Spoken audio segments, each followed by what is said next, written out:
This tutorial will show you how to make a slap or hug command with Nightbot. Start by going to the Nightbot website.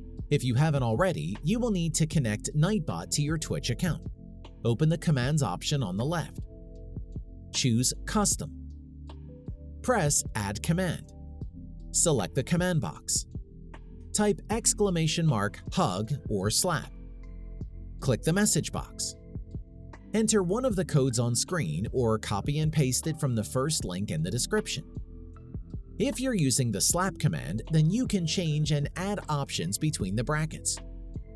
Be sure to add a comma between each option, and then close each option in a grave accent.